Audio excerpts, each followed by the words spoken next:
Greetings, Agol. Welcome. Happy Sunday. We hope that you are well, reaching your highest level of mental, physical, and spiritual strength today. And if you're not there, that you're rapidly approaching. We are honored to have you here with us for this week's episode of Our Ancestors' Voices, a weekly program sponsored by the All African People's Revolutionary Party. And our topic today is the U.S. Second Amendment is racist as you know what. And we apologize for having our camera off. We are not in an area today that has strong internet. So this is one of the best ways that we can ensure that we don't get cut off, or at least we hope that we don't get cut off. And next week, we should be back to stronger internet, and you'll be burdened with having to view my face again. But for today, we'll just proceed as we are. We give honor and respect to the indigenous people of the Western Hemisphere whose lands we inhabit, and we work with them in every angle possible to support them in getting their land back and establishing their own style of government, their own political, economic, and social order, and making the Americas what it should be so that it could reach its full potential and rise up out of the cesspool that it's been in for the last 531 years of colonialism. And in the same token, we honor our African ancestors and the wisdom they have imparted upon us, which allows us to fight for the total liberation and unification of Africa under scientific socialism. And in doing so, we restore Africa to its highest potential and what it should achieve, and out of the cesspool that it has been in for the last 531 years of colonial domination and neo-colonial domination. So sit back today and participate in our very informative topic. The U.S. Second Amendment is racist as you know what. And we'll start, as we always do, with just our simple introductions about who we are. Our Ancestors' Voices is, of course, sponsored by the All African People's Revolutionary Party, AAPRP. And the AAPRP is a revolutionary, independent, mass pan-African political party with its base in Africa. We are fighting for the total liberation and unification of Africa under scientific socialism. That's one continental socialist government in Africa. That is the definition of our objective, Pan-Africanism. And it is an objective which we know, once achieved, will solve the problems that we face, scattered and suffering 2 billion of us in almost 120 countries worldwide. And it will also be our strong contribution to the worldwide movement for socialist development leading to world communism, the highest level of human development that will ever be achieved at this point in our development. So that's our work. That's what we're working to do.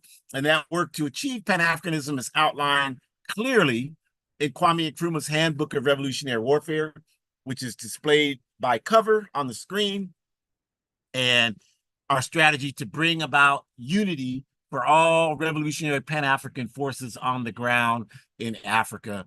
That is the work that we do. And Our Ancestors' Voices is hosted each week by APRP organizers, myself, Ajamu, and Shakura, who is my biological and ideological daughter. So to get us started on this topic, the U.S. Constitutional Second Amendment is racist as you know what. I will turn it over to Shakura. Thank you. Greetings, everyone. Hoping that you all are safe, healthy, and well, and ready to talk about the contradictions. Yes, because there are so many. It is important to be aware and to acknowledge the lies and mistruths that have been fed to many of us even before we were born and while we were in the womb. So we can start with quoting the beautiful and illustrious Kwame Ture when he said that, quote, the US Constitution is toilet paper, end quote. These words spoken by Kwame Ture during an interview need to be said with absoluteness. They need to be said with confidence. They need to be said with assurance. that this is how many of us need to really think and really process what the Constitution really stands for. Because if you know anything about Kwame Ture, then you know that if he said that it needed to be treated as toilet paper, he was implying that it was not a document that African or even colonized people should see as a benefit to them. None of those folks should be taking that document seriously, and they certainly should not think that that document includes them whatsoever. And so, just thinking more about that and understanding how, with African folks who may have reflected some of those similar sentiments and were considering themselves to be conscious, and then even other people who, excuse me, may not have really understood the background, if you will, but now we're starting to get more deeper into, awakening our consciousness or doing more research, finding credible sources, joining an organization that's working for justice, whatever that looks like. And so now we're at a time where a lot of people understand that the Constitution was written by European men, who most of them were not only slave owners, but they probably were Ku Klux Klan members. They also probably shifted into becoming other parts of terrorizing slaves. So, in terms of militias and in terms of other entities that developed into that. And so we think more about that in terms of how they are the lowest of the low, because basically they created a document that they knew would never include the same people that they were trained to hunt, the same people that they were trained to murder, the same people that they were trained to harm sexually, if you understand what I'm saying. And so I think that these are things that we need to think more about, because living in America, living under a propaganda driven society where the agenda setting theory is in place and where you are taught to let someone else think for you, but you think you're thinking for yourself when really the propaganda is thinking for you and making you think that you thought of it. Okay. Let's see if you can follow that. And so if we are to be propagandized, then we did grow up understanding how important the Constitution was. We may have even went to a museum where they may have had a copy of this document and we could have seen how important it was. If you are in my generation, you may have grown up watching Schoolhouse Rock, where they made videos about the Constitution and how important it was and how the three branches of government are developed and all these things that make, quote unquote, America such a land of the free and an opportunity place to move to. But this also means that we've been propagandized to refer to these European folks who created this document as the quote forefathers, but really we should be thinking more about like how much criminality was attached to them. How many of these folks were harming people, especially indigenous people of the Western Hemisphere? How many of these people saw African enslaved people as property and had no intentions of including them in the document or having the document applied to them, because that would imply that they actually saw us as full human beings, and they did not. They still don't to this day. And so just thinking more about how it's dangerous, as we always talk about, you really shouldn't adopt the ideology that, this is your land and that you are American. You really should not, because really what that means is you're setting yourself up for disappointment, for failure, and really you're just forcing yourself to be with an identity that wants nothing to do with you, when in actuality that actually could endanger you and put you more at risk, because this country wants nothing to do with you.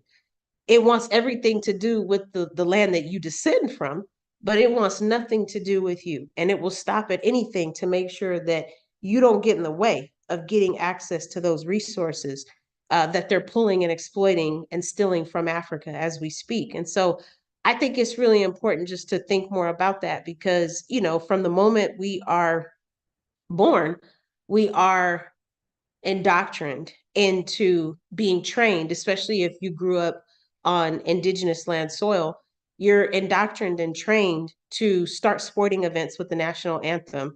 If you went to an institution that honored not separating church and state, if you will, then you understand that there are still some schools to this day that recite the Pledge of Allegiance every morning.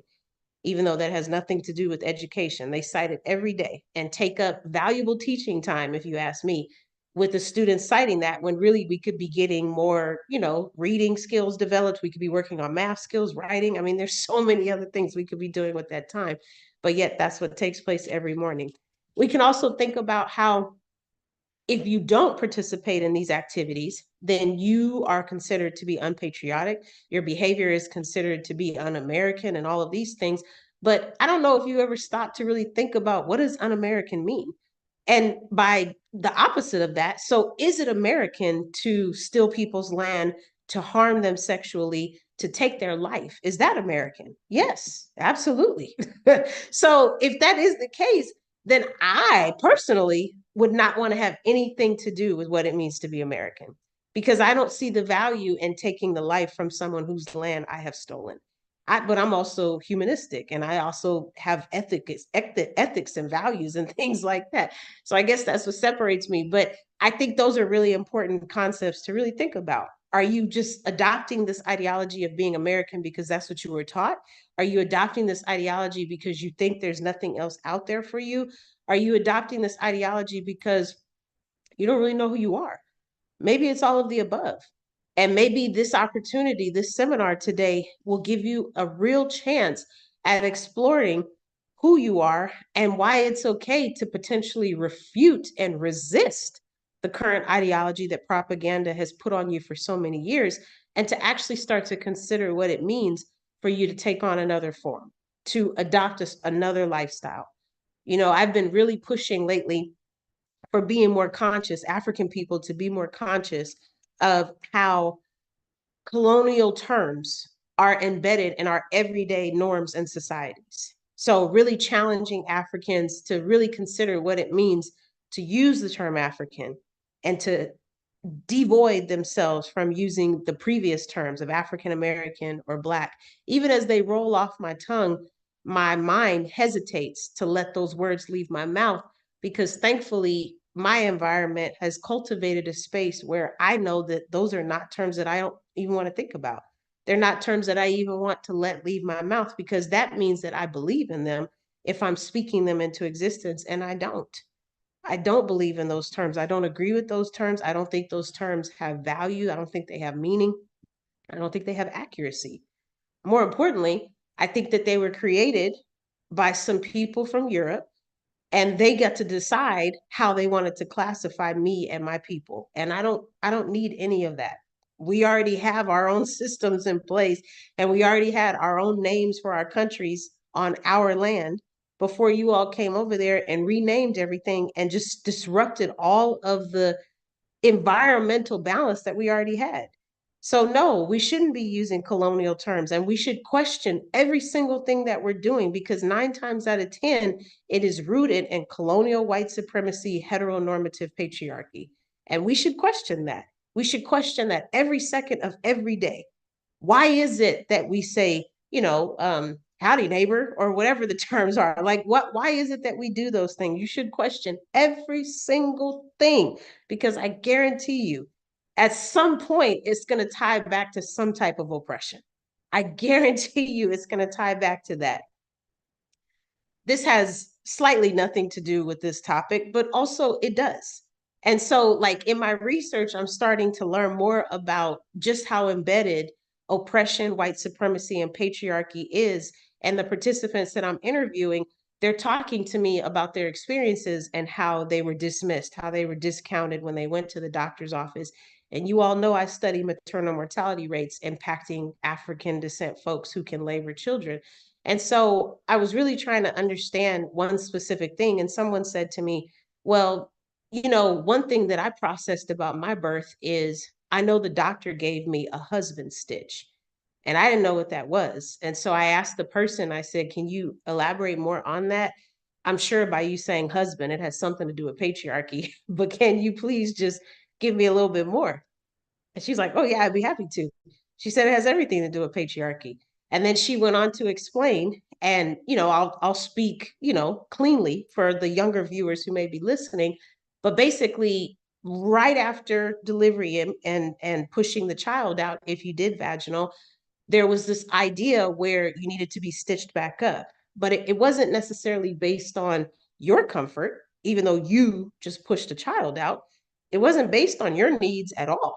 It was based on making sure the stitches would be tight enough, if you understand what I'm saying, to meet the expectations of your partner for intimacy at a later point. When really, like, a child just came out, so that's not where your mind is, first of all. Second of all, so what about you? Your needs don't get to be met, your needs don't get to be acknowledged, but not under patriarchy, no, because you don't matter. Just like under white supremacy and colonialism and capitalism, poor people don't matter, colonized people don't matter, African descent, Asian descent, none of those folks matter. So, yes, that analogy and that story is slightly different, but it's also the same, because really what we're speaking to is the husband stitch never took into consideration the people that it was victimizing so that another group of people could benefit. And I would argue that is exactly what the US Constitution is about. Next slide, please. So, just continuing on that conversation, we can think more about, well, how many other lies have been told to us? How many more things should we start to reevaluate and think more critically on? I love this picture of the comrades stomping on the US flag, because to me, excuse me, that represents taking their life and their power and their respectability back, because that flag, I'm sure, has taken so much from that person. And so they're finding a way to regain their advocacy. They're finding a way to obtain their autonomy, because the US has taken so much from so many people. And so, I just want to put this into context, because, some folks don't understand, like, the background of what's going on. And so, if you think about when the Emancipation Proclamation was endured, if you will. So it was supposed to end slavery, but it wasn't created until 87 years. 87 years after the Declaration of Independence. So this document, the Emancipation Proclamation, was literally created darn near 90 years after the Declaration of Independence. So I don't want you to tell me, well, they wrote that because our forefathers were thinking of every human being. No, they weren't. Because if they were, then why were they still oppressing you for 90 years after the document was created? Why did they still consider you to be property 90 years after the document was created? Why did they still consider that it was okay for you to be devalued, dehumanized, not respected, not considered important, and to be considered as property as anybody else, your children, your partner, whoever, still moving on to the different plantations and doing what you had to do because you didn't matter? 90 years later, they would create the Emancipation Proclamation. And this is the problem when we accept and adapt ideologies such as having an American identity, is because you start to couple yourself, especially if you are oppressed, you start to couple yourself where you think that those values and those beliefs align with you as well. Those values and those beliefs have nothing to do with you. They have nothing to do with you. That would be like me feeling like I benefit from human privilege because males are humans. That does not mean that I benefit from the same privileges as males just because I identify as a person. I don't want to say human because I feel like that's exclusive terminology, but just because I identify as a person doesn't mean I benefit from the same privileges that males who are also people benefit from.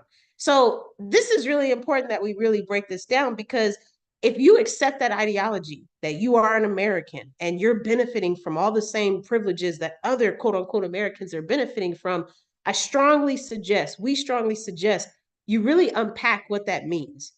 How are colonized people who identify as American, how are they benefiting? Give us some examples. How are marginalized gender folks benefiting who identify as American?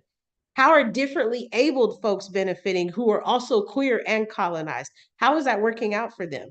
They're still experiencing oppression from every freaking angle. Non-male people are experiencing oppression from every freaking angle. People who are colonized are experiencing oppression. Poor European people are experiencing oppression. So how are you going to tell me that there's benefits to being an American when no one here is respecting you? Your voice is insignificant. It does not matter. You have to demand respect every single day, and you need organizations that are fighting for justice to make other people respect you. What kind of sense does that make? But this is why we organize, because we don't know how else to get our power back. How else are we going to get our land back? How else are we going to fight and keep the neo-colonists out? Because we still have to fight to make sure they don't come back. All of this is by design. So I also want to acknowledge the Olmsted Act of 1863. This was institutionalized as a way of stealing land from indigenous people of the Western Hemisphere. And if you know your timeline, then you know that the Olmsted Act of 1863 took place in the same year as the Emancipation Proclamation. And so then we can move forward to Jim Crow, and we understand that that was the legalization of segregation in the US. That took place in 1897. And then from there, the law of the land until the 1970s was there so that there was time. There was never a time, excuse me, when the US, excuse me, was a good place for us. It was never a time when the US was a good place for indigenous people of the Western Hemisphere. The Olmsted Act was literally a consenting way for indigenous people to miss out and lose out on their own land, just like they kidnapped and took Africans from Africa and continued to take the resources. They did the same harm and did some really messed up things to other groups as well. And so, it's just important to really understand that background. Like I said, to really be able to put that timeline together, because now you can really see, if we think about the Emancipation Proclamation developing 90 years afterwards, if we think about the Olmsted Act and the impact that had not only on our comrades of indigenous descent, but also on us, right? And what that looks like, then we can also start to see how this progression of Jim Crow becoming legalized with segregation, how all of that was starting to unfold. Because from the moment we got here, you all, we were only considered to be a means to an end. And what happened was, some of us didn't survive and make it. Some of us were here and we died. But for the most of us, we were able to figure out a way to survive. Maybe we escaped, whatever. And then our lineage started from that position where we started to get to a point where first we were interested in getting back home to the motherland. We were just talking about this in work study yesterday with the piece we're reading now. I think it's B.V. Thompson, Africa in Unity. And they were talking about how in the early 1800s, you had all these Africans who were trying so desperately to get back home to the continent, or what we may call at that time migration, what BV called migration. And I noticed in the early 1800s, that's all anyone was talking about. There was even a comrade, Paul Kufi, who took 38 Africans back to the motherland. So shout out to Paul, right?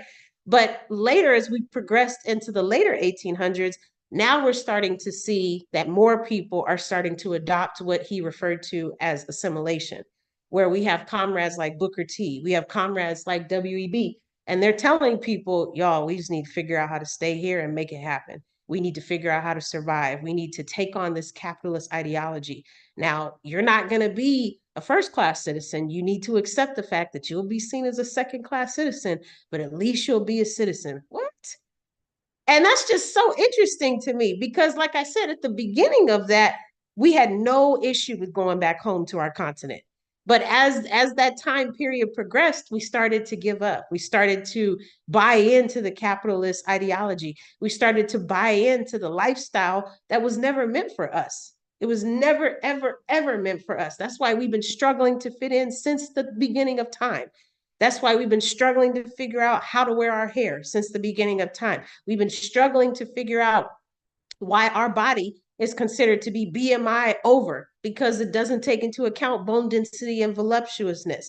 We've been struggling to figure out why we're so loud and why people have to complain that we're so loud. We've been struggling to figure out why we just handle things a certain way. In other cultures, that's just not how they do things. All of that is because we are who we are, and we are not supposed to be on the indigenous people of the Western Hemisphere's land. That's the bottom line, you all. So it's like trying to force a puzzle piece that is in the shape of a square, and you're doing the best you can to put it in a circle piece. It is not going to fit. So instead, maybe consider going back home to the continent so you can really tap into who you are.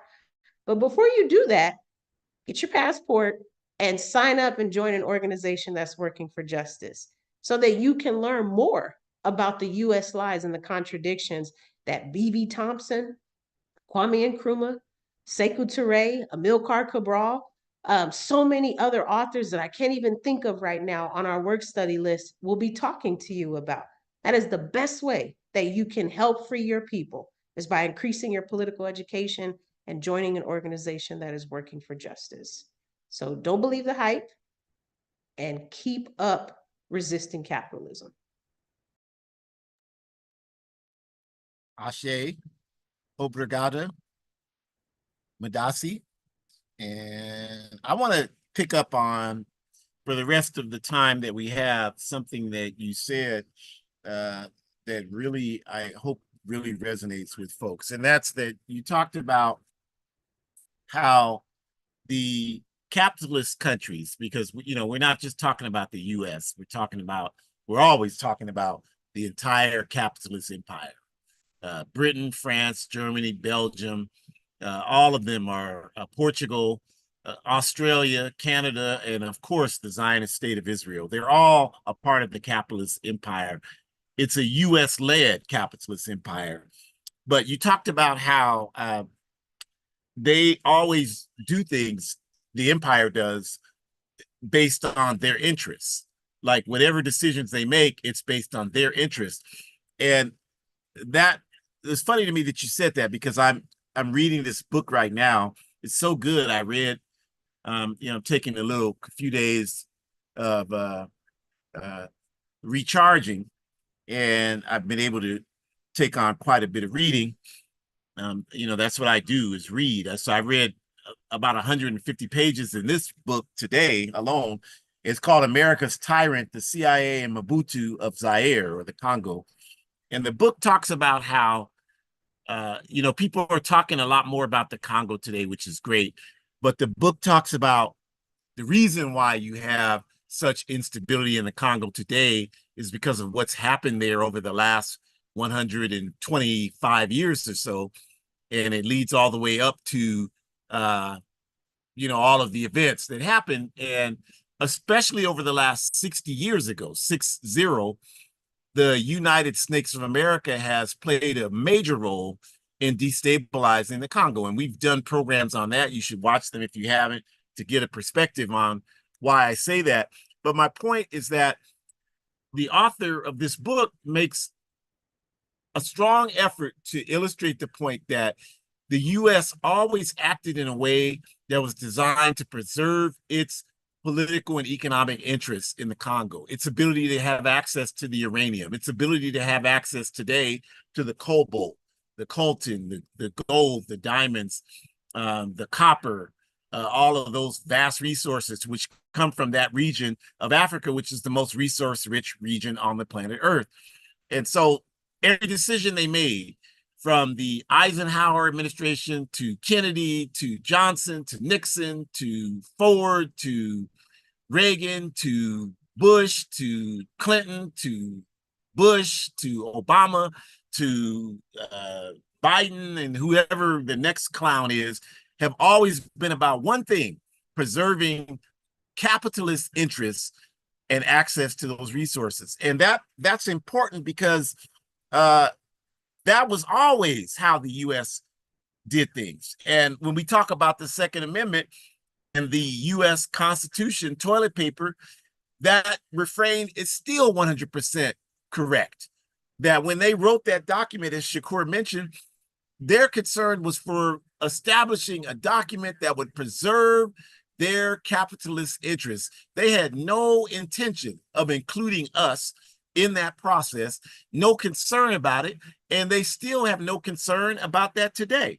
So that's why it's important for us to dissect things like the Second Amendment, and we can do this with anything in this country, and we can easily expose the racist origins of it, because when they put it together, they weren't doing it for us. They didn't even consider us humans. So they had no concern about what impact it had on us. And here today, we got all these people trying to tell us that the way out of this is for us to twist and bend and smile when nothing's funny and scratch when nothing itches and do everything we can to try to fit into this empire. And if you understand anything I just said, you should be able to know that that logic is absolutely absurd to us. It's anti-human, and it has a total lack of dignity to suggest to us that that's the path forward, is for us to integrate into this empire. And to illustrate that, that's why we have these types of topics. Because if we go back to the Second Amendment of the U.S. Constitution, you should read it. We're not going to list it here. You should read it. You should know it. But it basically talks about the primary language in it is that the states have the right to form a well-regulated militia in order to ideally protect themselves from government tyranny. So you can see this today, 250 years after the damn toilet paper document was written, because these people on the right in this country and around the world, because the fascist right is all over the world, but in the U.S., they refer to the U.S. Constitution. They're constantly referencing the Second Amendment as the basis to justify their arming themselves with guns to protect themselves from this government tyranny, which in their minds is represented by the people on the left, so-called left. I don't think anybody in the Democratic Party is really on the left. I don't think liberal people who subscribe to liberal bourgeoisie politics are on the left. That's not the left to me. The left to me is people who are outside of the capitalist system in their thinking and want to support mass movements for justice to overthrow capitalism. That's how I define left. That's the only thing that makes sense to me. I don't know how you could say that you're left and you support genocide against Palestinian people. You support mass incarceration. These people you all are talking about are on the left. Joe Biden and Kamala Harris, those are fascists. So I don't know how the hell a fascist can be on the left. That's just confusion. But anyway, my point is that if you look at this Second Amendment here, what I just articulated, certainly that was a part of it. We're not here to say that this question of government tyranny was not anywhere in the reasoning of these thugs who wrote this, but we are saying that tyranny part was only a small part of the reason why they wrote the Second Amendment. And the larger portion of it is not even talked about today. And that's why we're talking about it. And that larger portion of it is that the Second Amendment was written to protect and ensure the existence of Southern militias. And these militias had existed for a century or so before the Declaration of Independence was written and the U.S. Constitution was written. They existed to attempt to intimidate our people from rebelling on slave plantations. That's why these militias existed. And in many of the states like Georgia and Louisiana, if you were a European male working on a plantation, by law, you have to belong to one of these militias who existed to intimidate our people and attempt to intimidate us from organizing slave revolts. Now, of course, all forms of oppression breed resistance. So I don't care how many damn militias they had, that was not going to stop us from organizing for our liberation and our freedom. And that proof is in if you look at the resistance led by Denmark Vesey, the resistance led by Gabriel Prosser, Nat Turner, and so many others. C.L.R. James has an outstanding book called Pan-African Slave Revolts, where he chronicles 300 slave revolts in the Western Hemisphere, not just in the damn United Snakes of America, but all over the Western Hemisphere. He documents those. These are the reasons that the chattel slave system went out of existence. But these European men were required to belong to these militias.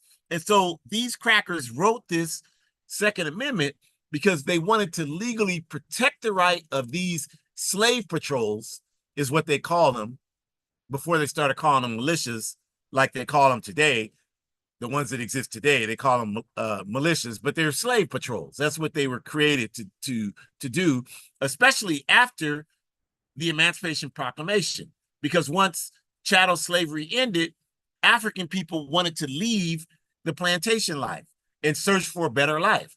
That's why we ended up in all other places of this country that we exist in. But these patrols changed their mission from one of intimidating us from revolting on the slave plantation to going outside of the slave plantations, being now employed by the plantation owners and terrorizing our people to force us back to the southern states to work as sharecroppers. That's why these militias or slave patrols were supported to exist. And this is the reason why, if you read the Constitution, if you study it, the original Second Amendment was written by James Madison, and he had the word nation in it when he talks about a well-regulated militia in the nation. And that makes sense in the logic that these crackers were using, because the Constitution is a national document. It's not a state document. It's a national document for the whole country. But Madison and Patrick Henry and all these other crackers, they discussed it further, and they decided it would be in the best interest to take out the word nation and substitute it with the word state, which is how it reads today. And the reason why they did that is because they saw the federal government having the potential to govern and illustrate authority over the southern states, in which, of course, that ended up happening after the U.S. Civil War, right? That's exactly what happened. And so what these crackers didn't want to do is put the southern states in a position where they had to be subservient to any northern will to end slavery or end the southern states' ability to oppress African people. So they wanted to ensure that these militias would be protected from that. And that's why they substituted the word state. Now, once the Civil War happened, and that happened because the northern capitalists wanted to industrialize the South, it had nothing to do with freeing us. Nothing these people have ever done has been designed to improve our conditions. Nothing, not a goddamn thing they've ever named me one thing they've done. And if you're stupid enough that you think there's something, bring it to us and we'll show you in 5 seconds how you don't know what the hell you're talking about. Now, one thing they've ever done has been designed to improve our conditions.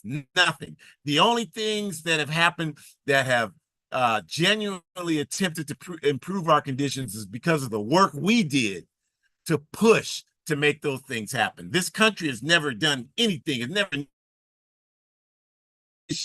the goddamn thing to make it, not one single thing ever. This is the reason why these terrorist slave patrols were allowed to participate. And, you know, it's always interesting. Ever I feel like making critical point that needs to be made, now my internet is unstable. You know, that's always interesting to happen every single time, I'm telling you. But we'll keep going forward. So this is what happened. And here in the picture here, you see a picture of these crackers commemorating the slave patrols. This is a recent picture. You can see modern crackers in the picture, but they're commemorating the slave patrols that we're talking about, that existed. And so, you know, legal anti-African militias or slave patrols. And we talked about Madison and Patrick Henry. You know, Patrick Henry in school, they taught us, he give me liberty or give me death. And this cracker owned Africans as slaves. His family's slaveholder, him and James Madison. Well, like Shakur said, almost all of them were damn slaveholders. If they weren't, they supported slavery. You know, they believed in it philosophically, even if they didn't have the resources to own our people themselves, they still supported it. So they're all guilty. And that's why I have the picture of the historical crackers and then the modern crackers, because to us, they're all the same. To you all, some of them are different. Well, this one's better than that one. A racist cracker is a racist cracker to us. I mean, one like Malcolm X told us 60 damn years ago, one's a fox and one's a wolf. That's the only difference. They both will eat the hell out of you at the end of the day. So, you know, you're debating over hairs. Like we're not going to do that. You know, we're going to talk about what's in the best interest of our people. But both of these crackers, Madison and Henry, they were both from slave-owning families in Virginia. And so they had a vested interest from their own experience to write the Second Amendment in a way that would protect the slave institution, whether it was keeping us on the plantation or forcing us to return to the plantation. Didn't matter to them. It was just a way to preserve the Southern racist way of life. And once the Constitution was ratified, the Second Amendment ratified into the Constitution in December of 1791, these idiots modeled this amendment after these legalized slave patrols, particularly in the state of Georgia, for example, because I mentioned in Georgia, they had perfected these slave patrols and these militias. And so they wanted to ensure that this was modeled all throughout the Southern U.S. And of course, if you know the history, police forces in this country were created based on the model from these slave patrols. So this whole concept of law and order and policing was always about repressing African resistance and indigenous resistance. The mounted, whatever I can't remember what they call them, in Canada, the Canadian mounted police, they were created to move the indigenous people off of those lands so that they could build a railroad. So police have never been about protecting and serving us. That's why they don't. You shouldn't be shocked. Whenever we see oppression by the police against our people and an African says, I'm shocked, then I know that's just a dumb African. That's an African that doesn't know a damn thing and hasn't studied anything about our history. Because anybody that studied the slightest thing about our history can know that these people were never here to support us and help us. They've always been here to oppress us. That's their damn job. And we have to stop being so idiotic about that and thinking that the solution is us joining them in these police forces. How has that helped us? We have show me where there's African police now where our conditions have gotten better with police. It's never happened and it never will. So this is what happened there. And I'm just going back and forth to show you how what these people created is still in existence today. It was never designed to change, and it will never change until we change it. And this is why, Henry and Madison argued successfully, as I mentioned, to change the wording from security of a free nation to security of a free state. And if you studied U.S. politics and things like the Southern strategy, right? The Southern strategy is about these crackers realized in the 80s they couldn't use the overtly racist language that they had been used to using. So instead, they started using code language. And so instead of saying things like, well, we don't want any African people here, they would just say, well, we're really concerned about law and order. And everybody knows what they're really saying underneath that is we don't want any Africans here. Instead of saying things like, we don't think women should be in the workforce, now they say things coded like, well, we just have to make sure that we respect our Christian beliefs that men have roles and women have roles. So these coded ways that they say things are easier for people to swallow. People that may object to hearing us referred to as the N-word wouldn't object to hearing crime and law and order. So they use this code. That's what the Southern strategy is. And this concept of Southern rights, that's Southern strategy. That's code language. Whenever you hear you hear that Marjorie Taylor Greene alien, warlock, witch-looking woman, looked like a damn we remember the toys Weebles wobble, but they don't fall down. Look like one of those damn toys. Whenever she's on there with her crazy ass talking about states' rights. This is code language, you all. Anti-African. We need to repress these people and keep them down. And she's from the state of Georgia, which is what we're talking about here. So y'all got to understand that. This is what we're talking about. And that's why these crackers framed this. They were talking to her. She's their damn daughter. All of them. She's their daughter. All of them, including the Democrat. The daughter, too. She's closer to him than she is to me. We have nothing in common. Both of them support the state of Israel. Why would I see them any different? Both of them support the subjugation of Africa. Why would I see them any different? Both of them support the colonization of the Americas from the indigenous people. Why would I see them any different? I mean, you're satisfied because one of them gave you $5 for 4 years, and the other one didn't give you jack squat. Keep your damn $5. That'll help us. The more uncomfortable we are, the closer we'll be to organizing to finally get rid of this filth. So the irrefutable racist history, right? Irrefutable is that everything about this country is racist, as you know what? Not just the Second Amendment, everything about this country is racist. You know that these people talking about they support gun rights don't support gun rights when it comes to oppressed people having guns. Y'all know that. And they know that. And they know you know that they know that. You know damn well. Ronald Reagan, cowboy Ronald Reagan, when the Black Panther Party did the Black Panther Party did patrols against racist Gestapo police in Oakland and San Francisco and Richmond in 1967, where I grew up. These crackers, led by Ronald Reagan, led by the National Rifle Association, led by racist Marin County Senator Don Mulford, they immediately enacted gun control in the state of California. And all those crooks I just mentioned supported it. And every one of these crackers supports it when it comes to us arming ourselves against them. Now, all of a sudden, the Second Amendment doesn't mean everybody has a right to guns. So, they don't believe that. What they believe is what this document was always designed to do: give them guns to use against us. That's the sole purpose, the primary purpose of this document. That's what it means. And whenever they're talking about it, that's what they're talking about. When they're talking about we need guns against criminals, they're saying we want to make sure we have guns so that we can shoot you, African. That's what they're saying. So you Negroes out there that are like, well, we need to exercise our Second Amendment rights. You're out of your goddamn mind. You don't have any Second Amendment rights. You don't have any rights under this capitalist system. The only thing that we have is our dignity to finally wake up and decide we're going to fight for ourselves, no matter what the hell these people think and no matter what they want to do about it. We're going to fight for ourselves and we're going to fight for our dignity for our future generations. That is what we have to understand. Everything about this empire is racist, as you know what. The American concept of American identity equals white supremacy. So if you calling yourself an African, like the other day at my slave, I was directing an exercise, and it's called the social identity exercise. And what happens is we had like 25 people. You go in the circle and you shout out an identity.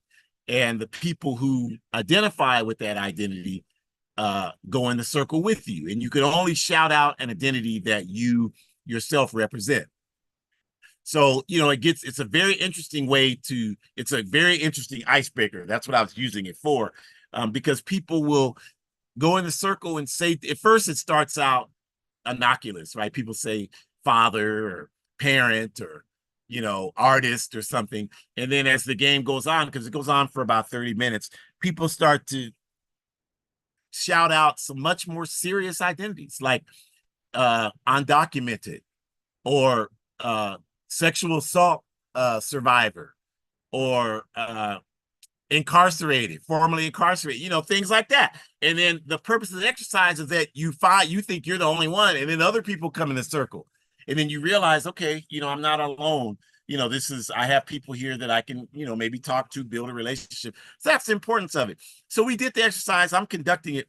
And when we got through, one of the people who's not African said, I was just surprised. I mean, I don't know why if he said this because I was leading the exercise, I don't know.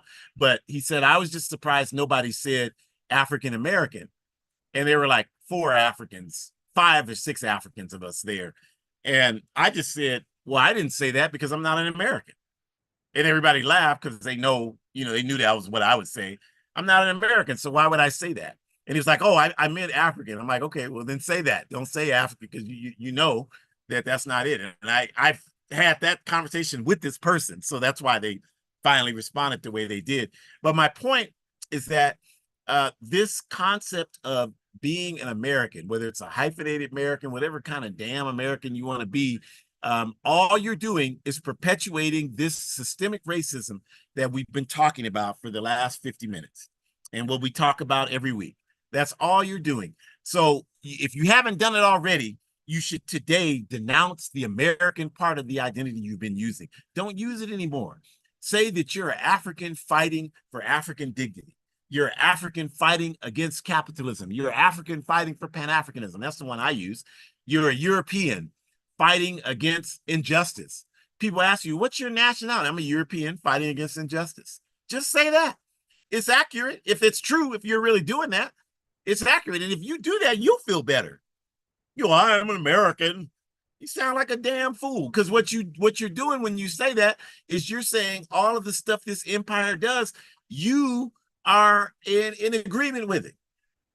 Because that's what that means. So why are you doing that? Stop doing it. We're not saying that you're a problem because you're white. We don't have a problem with you because you're white. We got a problem with you because you're stupid. You keep claiming identifying with the empire. That's our problem with you. That's what we have a problem with. Just that. You stop doing that, we don't have any issues with you because you're no longer our enemy. But as long as you do that, you are propping up the system that's oppressing us. So that's the first thing we have to do. You can't separate, dissect, or recreate a positive identity from a history and current practice of terror and oppression. And to you Africans that use the N-word, the same logic applies to you. I'm sitting here where I am, my wife and I, and this European woman, we're sitting around eating, and she's over there talking about ghetto this, ghetto that. And I can't even really get mad at her. I said something to her, but I can't even really get mad at her. I'm mad at you because you're the ones that created this dumbass, childish logic, well, that we can use it as a term of endearment, but you can't use it. And that, English isn't even your damn language. It was forced upon you by violence. And you sit here talking about you can recreate something positive for us in a language that was forced on us by murdering us. And you sound like a damn idiot trying to make that make sense. And we got to stop with that kind of nonsense because we've been saying that for decades now. And what has it gotten us? Where is it improved? Show me where there's a community of us using the N-word where we have broke off the yoke of oppression. You can't do it because it doesn't exist and it will never exist. We got to stop playing these dumbass games just because we're too intellectually lazy to raise ourselves and step up our game to a higher level as human beings. And that's what we have to do to get away from this situation we're in. Irrefutable racist history. You are either part of the solution or you're part of the problem. If you identify with the U.S., and I would argue, if you're African and you're calling us the N-word, you're doing the work of white supremacy. Because I had a young person years ago, and he was using the word, and this was an African that, he loved church. He was active in his church. And he would use the N-word, and he'd argue with me about it. And one day I asked him, I'm like, so, because he said, it's just a term of respect and endearment to me. That's all it is. And I said, so because he was always talking about his pastor. So I said, so when you see your pastor, you say, well, hey, what's up? You say that to him? Well, no, I don't. Well, if it's a term of endearment and respect, you would call him that. You would call your parents that if you love and respect. Everybody you love and respect, that's the first thing you would call them because you just told me, unless you're a goddamn liar, that it's a term of endearment and respect. When I say you're a liar, I don't mean that you're intentionally lying. I'm just saying that you have been conditioned to believe nonsense. Okay, so that you are a liar. It's objective. If that makes people mad, that's your problem. Get over yourself because you can't refute what I'm saying. That this is what we're doing is we're perpetuating our enemy's logic against us, right? And you can stop using that word. I used it more than you did until I was 17, and I learned better, and I haven't used it since. And you cannot tell me that it has not positively influenced the life energies that I emit into this universe. If you say that, you don't know what the hell you're talking about. My daughter, who's on here with me and can stop me if I'm lying, was never raised in an environment where that word was used. And her positive self-esteem is largely the result of those types of practices. And when we don't see that among our youth that's growing up, that's because they don't exist in those types of environments. And it's nothing special about us. It's just we were willing to do work that most of us aren't willing to do. And all of us need to be willing to do it. That's all we're saying. We're not any better than anyone else. A lot of you probably are much more skilled than we could ever be. So let's get to it. Let's make it happen. That's all we have to do.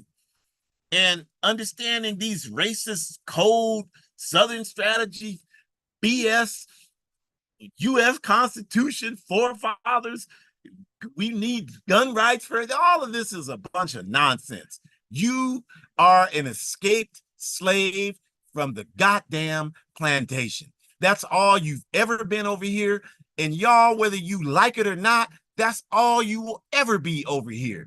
And the only way you can change that is not by creating some fantasy version of how you can fit into the various system that's created all that misery for us. The only way that can be changed is when we decide to exert our dignity and organize ourselves and change the conditions. And when we do that, that's when we'll enter a state of freedom, dignity right now.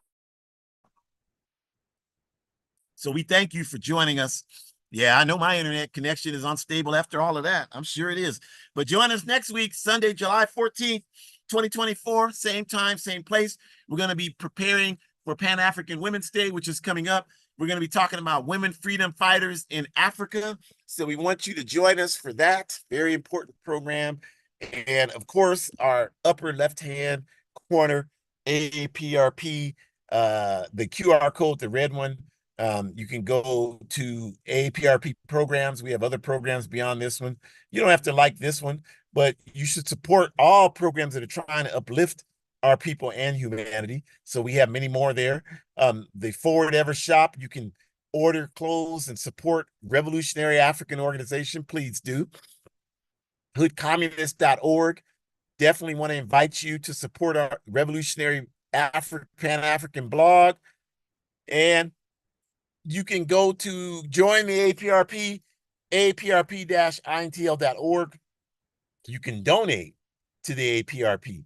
Venmo and PayPal on your screen there. Venmo at A-APRP and PayPal at AAPRP, no dashes. You should donate to Revolutionary African Organization. We don't have any buildings, y'all. You're not donating with us. We're not like that Umar Johnson dude. We're not telling you we're going to build a school and 20 years later we have nothing. But what we can tell you is that we are building international unity for African people. And I'm telling you right now, whether you see it or not, we need that much more than we need the building. That's supposed to be some kind of school right now when our people are disorganized. So we have plenty of schools that we work in AAPRP. That's not a big deal. I've helped start a number of them myself. So I'm not impressed with that, especially when you haven't even produced it. But what I'm saying is that we are building the unity amongst our people. And once we get that, we can build as many schools as we want. That'll be the easy part, building the schools once we have unity. So that's the work we're doing. So that's what you support when you donate to the APRP. And the bottom right QR code, the black one, is one of the many projects we have. And we have educational work happening there in Burkina Faso that support that. That's real work. That's not just somebody making YouTubes telling you it's going to happen. It's happening. And we can show you. You go there, you can see it for yourself. We don't have to fake, because we're not trying to make money off our people. We give way more than we receive. And we're good with that. And we invite you finally to support my book, A Guide for Organizing Defense Against White Supremacist, Patriarchal, and Fascist Violence. You have to go to Amazon to get it. I don't have a printing press in my house. So, miss me with that. I don't shop at Amazon when you just went to Chevron to put gas in your car. Look, we're trying to overthrow all of capitalism. And the work that we do will help us organize ourselves to do it. And I'm going to use the enemy's tools to do it. I don't have a printing press. I don't have the way to mail books all over the world. And I can do that this way free. So Buy the book. It's only 8 US stinking dollars with those slaveholders on it, George Stinky Washington on it. So buy the book, and we will use this proceeds to continue to organize our anti-fascist work, which we totally intend to intensify within the APRP and outside of the APRP. So help us do that. We finance that through the sales of these books. So please help us. And we appreciate you joining us. Enjoy the rest of your Sunday evening. Forward ever, backwards never.